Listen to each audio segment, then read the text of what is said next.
So, welcome to episode 2 of Lorenz Views. Today, we're going to be talking about the London office market and what the future holds as the restrictions hopefully ease in the coming month. I'm joined by Tony Lorenz, who is the MD and founder of the Lorenz Consultancy. He's got 54 years of experience in this market, and he's going to be offering some insight into the current state of the market and what will happen going forwards. So, welcome, Tony. Good morning, and welcome to you again, Luciana. So to start off, Tony, there's certainly been a decline in the activity since March 2020. So what have you and your team experienced in terms of new instructions and inquiry levels? Well, it's not just new instructions. Let's talk about the whole market. The virus came hitting us in March. We had lockdown, and then we had government moratorium, which said that tenants don't have to pay rent to landlords if they can't afford to, initially until June, then extended until December, now extended till March, and the government's going to have to do something by March the 3rd in the budget as to whether they extend the moratorium and how tenants are going to be paying very substantial back rents. That said, people have been working from home for the last year or thereabouts, and the work from home ethic has worked a lot better than most people expected. And what we're finding from our clients, and we researched 8,500 office tenants of over 30 people, not all of them clients, unfortunately, where over 60% of them said that more than 30% of their staff won't be coming in on a daily basis. So the commuters working from home, most of the companies we're talking to are saying that they're probably going to do 3 shifts. So there'll be Monday, Tuesday, Wednesday, shift A, Tuesday, Wednesday, Thursday, shift B, Wednesday, Thursday, shift 3. But that means that effectively 40%, if it's a 3-day week, about 40% of the workforce aren't going to be in town, which leads to downsizing. So a lot of our office clients have actually already made their plans with regard to what they're going to do, especially when the moratorium gets lifted. Some tenants have got break clauses in their leases and lease expiries, so they don't have to dispose of their existing accommodation. But other clients of ours, we let 8,000 square feet in Dover Street, top quality accommodation, where the client gave a reverse premium and relocated. Some of our clients have already made decisions, but the decision making is being made, I believe, by most companies between now and March, and quite a lot of grey space is already coming on the market, and there's going to be a very substantial office oversupply. Most important thing is companies knowing exactly what their needs are, and a lot of companies still don't. So there's a lot of indecisiveness, and therefore the market really hasn't reopened yet. And most of our predictions in this conversation are going to be a little bit of crystal ball gazing, where my crystal ball did have black paint, and now it's certainly got some grey paint over it, and I'd like to be able to see it sometime. Mm-hmm. Yeah, hopefully will be. So the pandemic has forced many businesses to reassess their office needs. This isn't obviously just as a cost-cutting exercise, but to adapt for the massive increase in everyone working from home. What are your general expectations in relation to the change in business needs for offices going forward? Changing business needs are going to be less space. I can't talk right the way across the board because there's some technology companies who are expanding in leaps and bounds.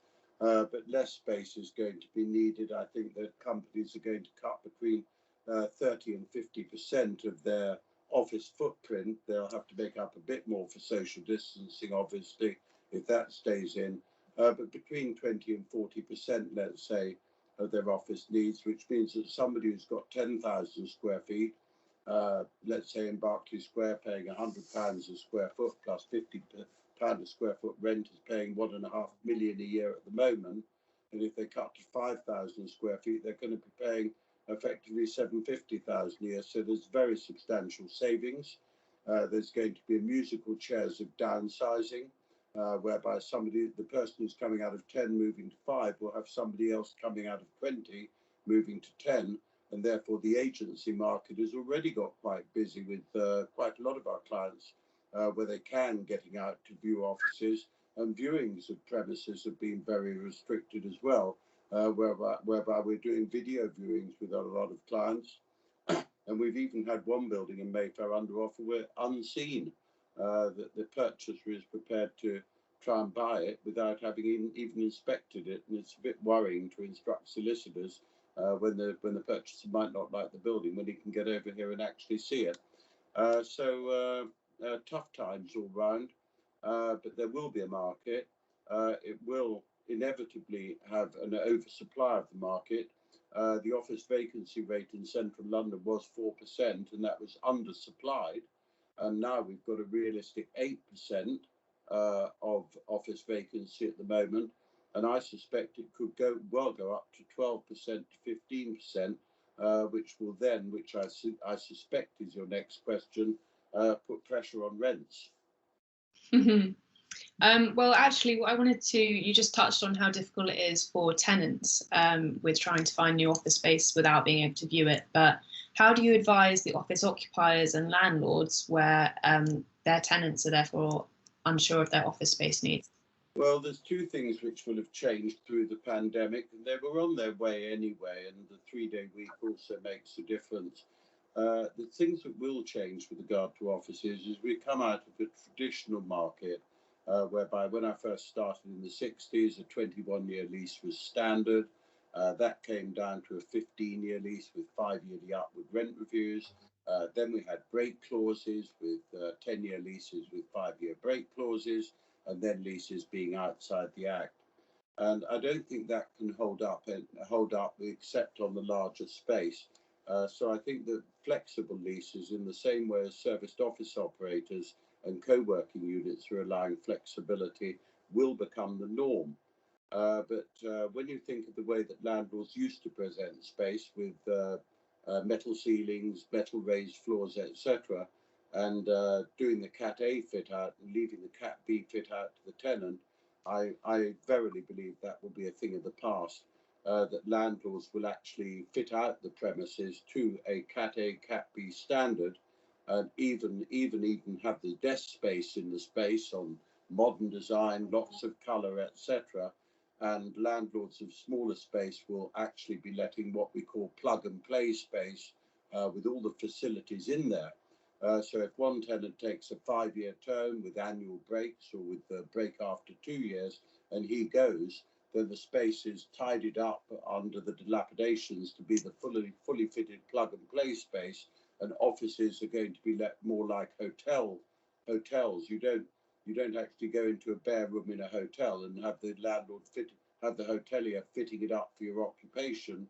You go into a ready-made suite or a ready-made room, and in the same way you'll go into ready-made offices, where funnily enough the mathematics work well, because if you think of a tenant paying £100 for a fit out in capital, which most tenants are short of capital, £100 would only need a landlord getting effectively £5 a square foot extra to increase his investment value by £100.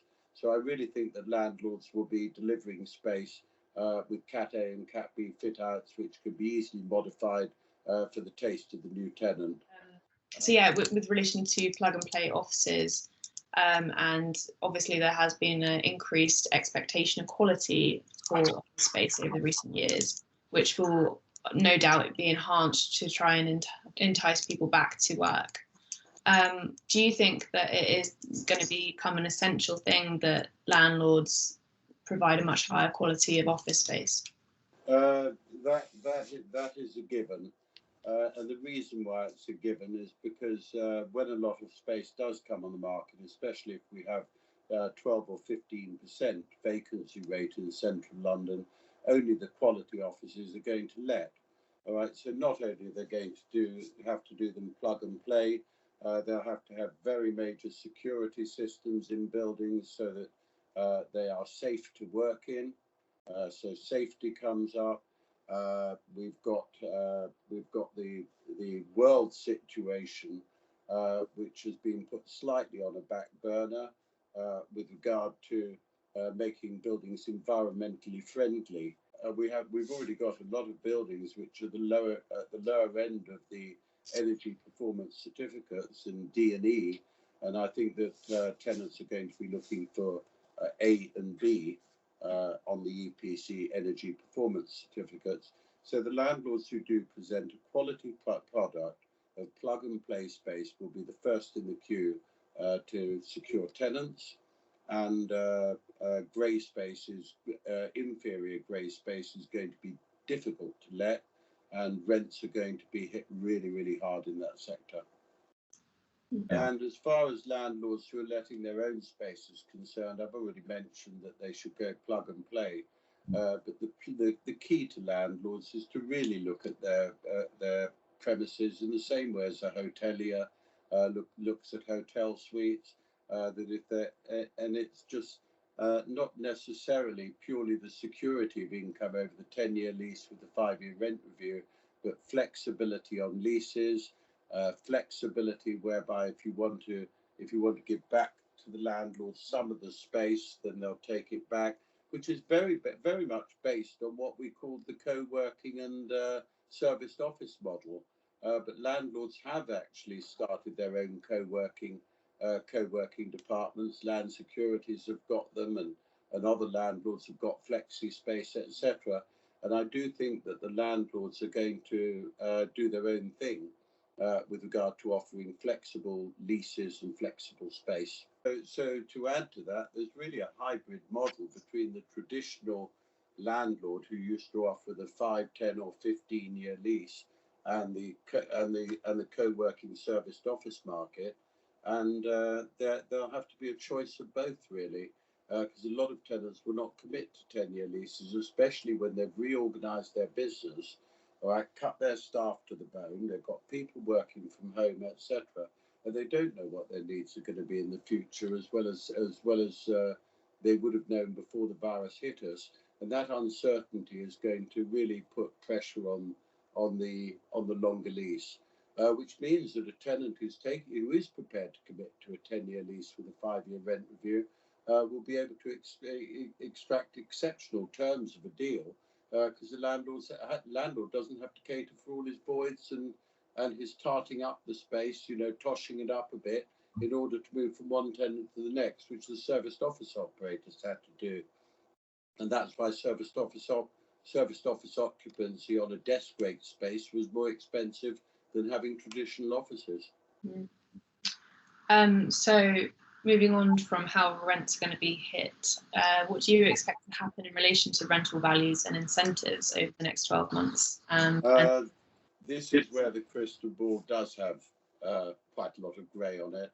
The best comparable I can use on that is the demise of Lehman's on September the 15th, 2008, when absolutely coincidentally, and it couldn't have been better, there were 3 rent reviews in a building called Queensbury House, Old Burlington Street, of identical 14,000 square foot floors. And we were in touch with we were handling the December 08 rent review, but we were in touch with the agents acting for the tenants on the June and September. And the rents went down from £102 a square foot in June to £78 a square foot in September, and £68 a square foot on our one in December. And it took till March 2015 for that building to exceed £100 a square foot again. So I'm sorry if I'm gloomy to landlords and hopefully optimistic to tenants, but I do see that rents were and headline rents and rent-free periods go alongside each other. But I do think that the headline rent with rent-free periods is very, very likely to fall by between 20 and 30% in the office sector, which does make the space that much more affordable. That doesn't go across the board because there's so little top quality accommodation that I think that the top quality accommodation could have excessive demand, all right, and rents could even hold up in that sector. So it mustn't be a generalization.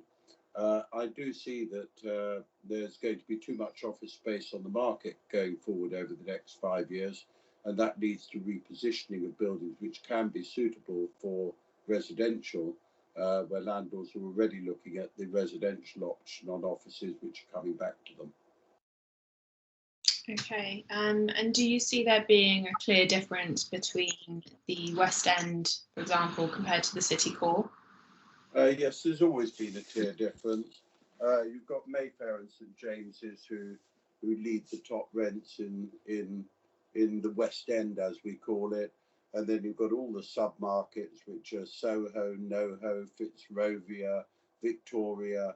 All right, so that is the W1 postal district, which was ranging between 70 to 80 pounds a square foot for good space in some of the sub-markets, up to around about 100 to 120 pounds a square foot in Mayfair, St James's, with some exceptions of a letting which was done at 150 and another done at 200 and 250 pounds a square foot for top quality space with terraces. But those tenants are paying for more than just their office space. They're paying for the image that they create when their clients come to them. The other sub-markets, Holborn was slightly behind Mayfair, probably 15, 20 pounds a square foot behind Mayfair rents. And the city was already struggling with regard to anything but the best, and that was 60 to 70 pounds a square foot. I think that all markets are going to be accepted, with the exception of the top quality space on the upper floors of city buildings, Holborn, and Mayfair and St James's and the sub-markets. So rents are going to be hit across the board, but the better quality of the space, the more chance a landlord has got of being hit by a very substantial rental decline. Mm. And how do you think this is going to impact the rent review market going forward? Our business has been based over 50 years of acting for tenants against landlords on rent reviews, lease renewals and break clauses. And as far as the rent review market is concerned, it's going to be exactly the same as Lehman's. Where the rents fell by 32% in December 08 from June 08 and took till March 15 to conclude. If we look at the 09 market, that was repeating the 04 market because rent reviews are 5 yearly, and 2010 was 2005 market, and there were no increases on the rent reviews. So over the next 3 years, I wouldn't really want to be running a business which was purely based on rent reviews. But obviously, there have been shorter leases. There are enormous amount of break clauses, whether they're landlord only or tenant only or mutual, and break clauses on over-rented properties will be exercised or threatened to be exercised. So that will act as a rent review. And on a lease renewal, the landlord will be bending over to keep his tenant, who will be looking for other space. And the best quality, the best deals which are done by tenants in looking for other space are where they take space off another tenant who's paying a high rent and get a reverse premium to take on their plug-and-play offices. So there's going to be a very, very substantial musical chairs over the next 2 years with pressure on rents. And I really do hope that the market will come back to normal, that it won't take 5.5 years this time, but it will certainly take 2 to 3 years of very, very stormy seas where we're trying to wade through. Okay, well, just lastly, how are you assisting your clients with acquisition and or disposal, and what strategies are you adopting to secure them the most appropriate premises on the most optimum terms? Well, a lot of them, the first thing we look at is what you've got to get out of in order to get into new space, because it's a dual package, and if you can't get out of what you've got, then the advice will be very different on moving. Right, so we look at the client's existing space, we advise them what they'd have to do to get out of the lease, and we prepare that package. But if they have got a break clause or they've got a lease expiry, they're in a much better position. We're advising our clients to make decisions at the moment, which is the most important thing, and a lot of them are still undecided as to what's going to happen, because they don't know when the virus is going to come off, and they don't know what their business is going to be looking like. If we're locked down until May, then the state of their business in May is going to be very different to the state of their business the way it is, especially if furloughing comes off, and their requirements can change. But those people who have decided what they're looking for, there are bargains in the market. When we're acting for landlords, when we're acting for tenants getting rid of space, we're so conscious of the fact that the meter is ticking. And if you take an extra 6 months to get rid of a 5-year lease, you've got to get an extra 10% on your rent to make up for it, and the rents are not going to go up. So speed of disposal is absolutely essential to get out of the space which a tenant has got. Landlords are also competing to find tenants for their space, and they're beginning to go down the plug and play route, which I mentioned. And so disposal is number one when you're considering what your options are if you've got space to dispose of. As far as the options are concerned, you need to know how many people are going to be coming into your office on a regular daily basis. Most tenants will want to upgrade on quality because it's not going to cost them extra rent.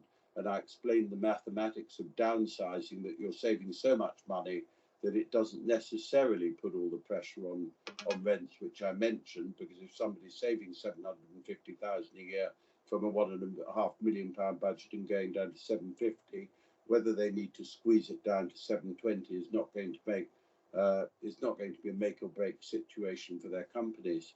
But just knowing what you want is the most important thing. And once you know what you want, there's probably about, if somebody's looking for, we've got a client of ours looking for 7,000 square feet in Mayfair St James in the market. There isn't much available at the moment. And so a lot of clients are waiting to see what happens when the moratorium comes off, and tenants who haven't paid their landlords for a year, quite a lot of them will collapse because they haven't needed to collapse. So there will be a lot more space coming on the market. So if clients can wait, then great.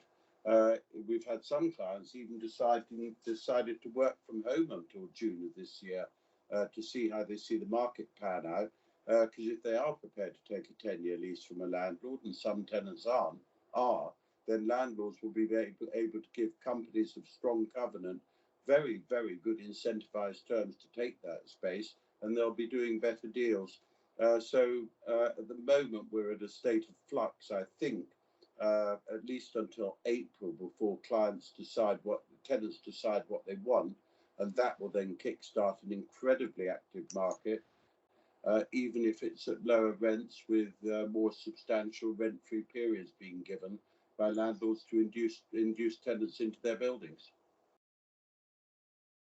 Okay, well, thank you, Tony. That concludes my questions today. So is there anything else that you'd like to add before we finish up? No, I can't think of anything else. Obviously, anybody who wants to discuss more of our views can get in touch with us, because that's what we do, and we'll be delighted to help the market. We do hope that my views today are turn out as being pessimistic when we look back on them in a year's time. I hope I'm right. I hope I'm wrong, but suspect I'm right. All right. Thank you very much, Tony Lorenz. Well, thank you very much.